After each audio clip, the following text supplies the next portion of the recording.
وَأَنزَلَ مِنَ السَّمَاءِ مَاءً، پھر آسمان کو چھت بنانے کے بعد اس میں سے پانی کو برسانے والا کون ہے؟ اکیلا اللہ ہے۔ فَأَخْرَجَ بِهِ مِنَ الثَّمَرَاتِ رِزْقًا لَكُمْ، آسمان سے پانی برستا ہے، زمین نرم ہوتی ہے، تم بیج بوتے ہو، اس بیج کے بونے کے بعد اس زمین سے انگوریاں پھوٹتی ہیں، تمہارے لیے اس زمین سے رزق کا بندوبست کرنے والا کون ہے؟ اکیلا اللہ ہے۔ فَلَا تَجْعَلُوا لِلَّهِ أَنْدَادًا وَأَنْتُمْ تَعْلَمُونَ، یہ سب کچھ جاننے کے باوجود بھی تم اوروں کو الہ بناؤ، پھر مرضی ہے تمہاری۔ تو اللہ تبارک و تعالیٰ نے فرمایا بتاؤ یہ جو زمین میں نے تمہارے لیے فرش بنائی ہے، جنہیں مجھے چھوڑ کر جنہیں تم پکارتے ہو، کیا زمین بنانے میں انہوں نے میری کوئی مدد کی ہے؟ یا آسمانوں میں میرے ساتھ وہ حصے دار ہے؟ آسمانوں کا بھی میں اکیلا رب، زمینوں کا بھی میں اکیلا رب۔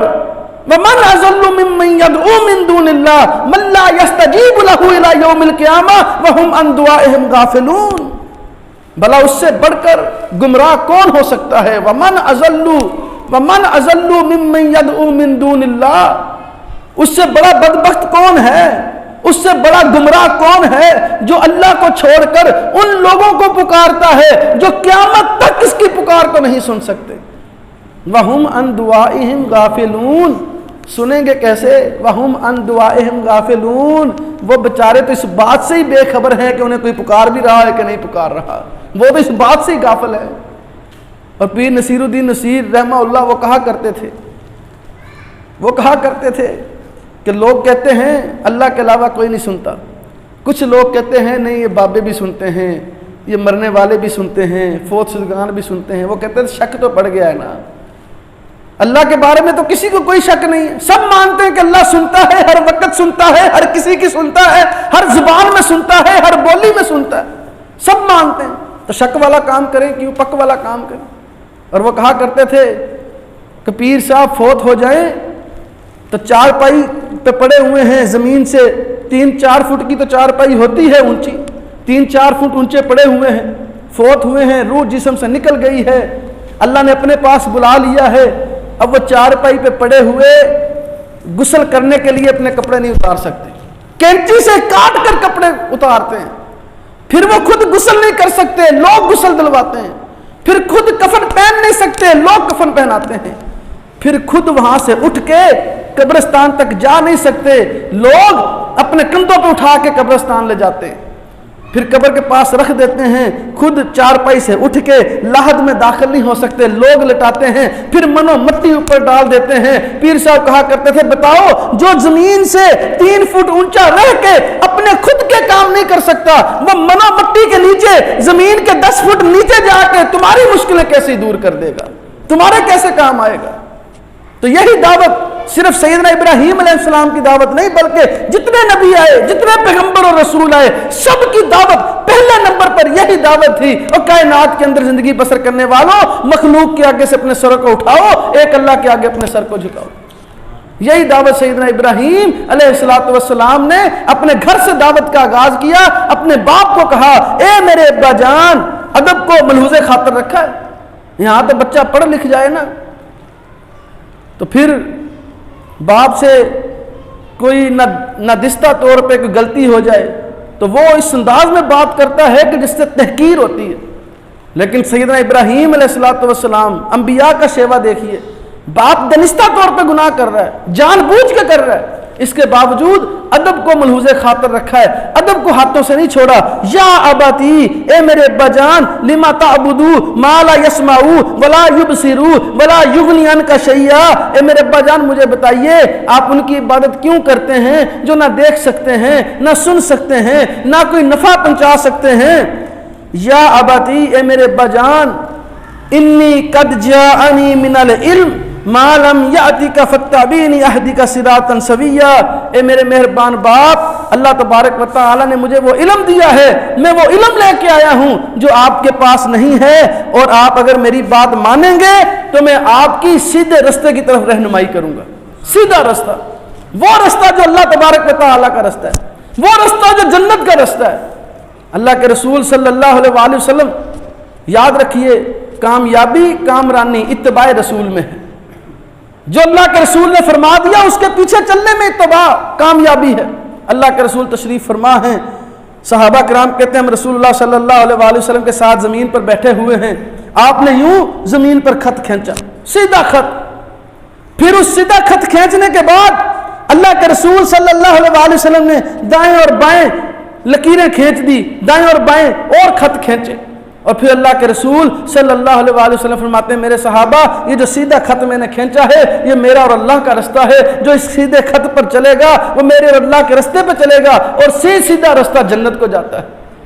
اور جو آپ صلی اللہ علیہ وآلہ وسلم نے سائڈوں پر خط کھینچے تھے، فرمایا یہ میرے اور اللہ کے رستے نہیں ہیں، یہ لوگوں کے بنائے ہوئے رستے ہیں، یہ شیطان کے رستے ہیں، جو ان رستوں پہ چلے گا وہ سیدھے رستے سے ہٹ جائے گا، اور یاد رکھیں سائڈوں پہ نکلنے والے رستے جہنم کی طرف جاتے ہیں۔ کامیابی، دنیا اور آخرت کی کامرانی، دنیا اور آخرت کی کامیابی اتباع رسول میں ہے۔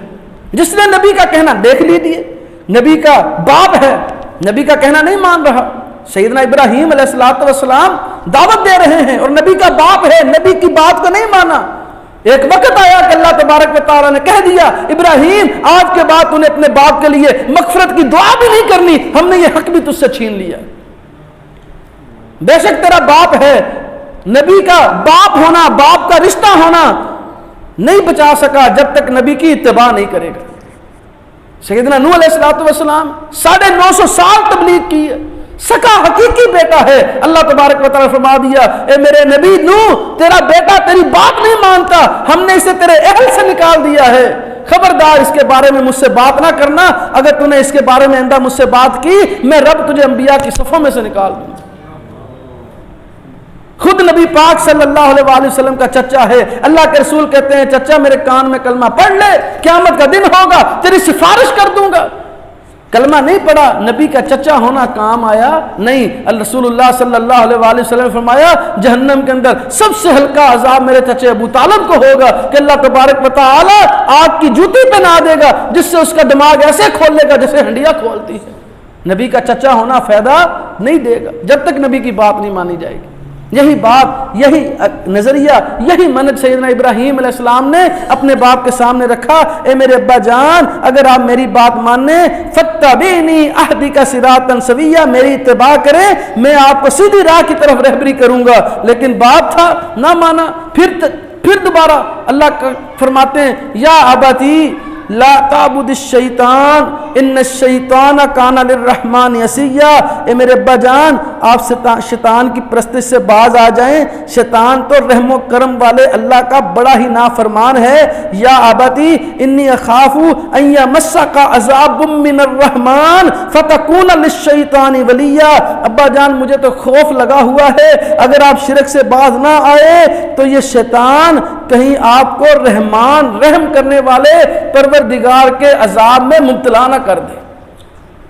عذاب من الرحمن، رحمان اللہ کا نام ہے، اللہ کی صفت ہے، رحم کرنے والا۔ جبار بھی اللہ کی صفت ہے، قہار بھی اللہ کی صفت ہے، قہر نازل کرنے والا، جبار زبردست۔ لیکن یہاں پہ عذاب من القہار نہیں کہا، عذاب من الجبار نہیں کہا، عذاب من الرحمن کہ وہ رحم کرنے والا ہے۔ لیکن جب بندہ اس کی نافرمانیوں سے باز نہیں آتا پھر وہ رحم کرنے والا بھی اسے عذاب دیتا ہے وہ رحم کرنے والا۔ تو یہ دعوت، یہ نظریہ عقیدہ توحید کا، عقیدے کی بات سیدنا ابراہیم علیہ السلام نے اپنے باپ کے سامنے رکھی۔ اگر یہ عقیدہ درست ہے، جتنے نبی آئے ہیں سیدنا ابراہیم علیہ السلام سمیت جتنے پیغمبر اور رسول آئے سب نے سب سے پہلے جو بات قوم کے سامنے، گھر والوں کے سامنے، عزیز و اقارب کے سامنے، کنبے قبیلے کے سامنے سب سے پہلے جو دعوت رکھی ہے وہ دعوت عقیدے کی دعوت ہے۔ اپنے عقیدے کو درست کرو۔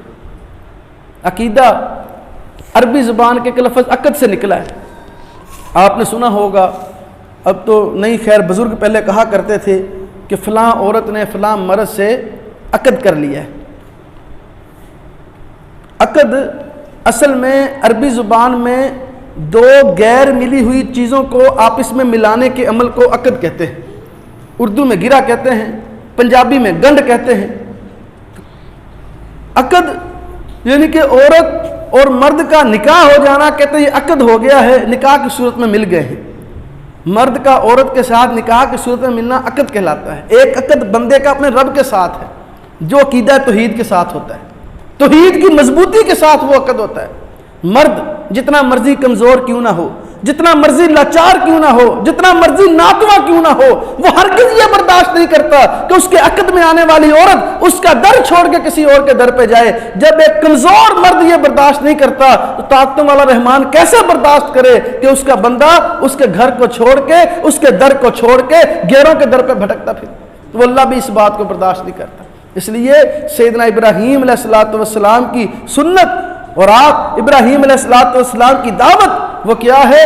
کہ شیطان کی پرستش سے باز آئیں، غیر اللہ کی عبادت سے باز آئیں، رک جائیں، اللہ تبارک و تعالی کی عبادت خالص ہو کے کریں، نظر و نیاز ہو، قربانی ہو، نماز ہو، رکوع اور سجدہ ہو، صدقہ و خیرات ہو، صرف اور صرف رب کے نام کا، جو رب کے نام کا کرے گا وہی اللہ تبارک و تعالیٰ کو قبول ہے۔ اور اللہ تبارک و تعالیٰ نے اسی لیے فرمایا ہے کہ بندہ اپنے اعمال لے کے میرے پاس پیش ہوتا ہے، اگر اس اعمال میں شرک کی میزش نہ ہو میں رب معاف کرنے والا ہوں، لیکن اعمال جتنے مرضی کیوں نہ ہو، پہاڑوں کے برابر وزنی اعمال ہوں، رائی کے دانے کے برابر اگر اس میں شرک کی میزش ہو گئی تو اللہ کی طرف سے معافی نہیں ہے۔ اللہ تبارک و تعالیٰ ہمیں سنت کے مطابق عقیدہ توحید پر مضبوط ہو کے اللہ ہمیں عمال کرنے کی توفیق عطا فرمائے۔ وآخر دعوانا ان الحمدللہ رب العالمین، الحمدللہ رب العالمین، والعاقبۃ للمتقین، الصلاۃ والسلام علی رسولہ الکریم، اللہم صلی علی محمد وعلی آل محمد وبارک وسلم وصلی علیہ۔ ربنا آتنا فی الدنیا حسنۃ وفی الآخرۃ حسنۃ وقنا عذاب النار۔ ربنا ظلمنا انفسنا وان لم تغفر لنا وترحمنا لنکونن من الخاسرین۔ اللہم انک عفو تحب العفو فاعف عنا، یا حی یا قیوم برحمتک نستغیث، اذھب الباس رب الناس واشف انت شافی لا شفاء الا شفاؤک شفاء لا یغادر سقما۔ اللہم انک عفو تحب العفو فاعف عنا۔ اللہم انا نعوذ بک من جہد البلاء ودرک الشقاء وسوء القضاء وشماتۃ الاعداء۔ اللہم انا نعوذ بک من عذاب القبر ونعوذ بک من عذاب جہنم ونعوذ بک من فتنۃ المسیح الدجال ونعوذ بک من فتنۃ المحیا والممات۔ اللہم انا نعوذ بک من الماسم والمغرم۔ اے میرے پروردگار ہمارے بیماروں کو شفا عطا فرما، صحت اور عافیت والی زندگی عطا فرما۔ اے میرے مولا جب تک زندہ رکھی صحت اور ایمان والی زندگی عطا فرما، جب موت آئے تو خاتمہ ایمان پر فرما۔ اے میرے پروردگار ہمارے حالات پر رحم فرما، ملک پاکستان کو امن کا گہوارہ بنا، اپنے اس گھر کو دین کا عظیم مرکز بنا۔ میرے مولا جو لوگ تیرے گھروں کی ضروریات کو پورا کرتے ہیں ان کے گھروں کی ضروریات کو پورا فرما۔ اے میرے پروردگار ہمیں آپس میں پیار اور محبت سے رہنے کی توفیق عطا فرما، شریروں کے شر سے محفوظ فرما، حاسدین کے حسد سے محفوظ فرما۔ ربنا تقبل منا انک انت السمیع العلیم وتب علینا انک انت التواب الرحیم۔ صلی اللہ تعالی علی خیر خلقہ وصحابہ واہل بیتہ اجمعین برحمتہ۔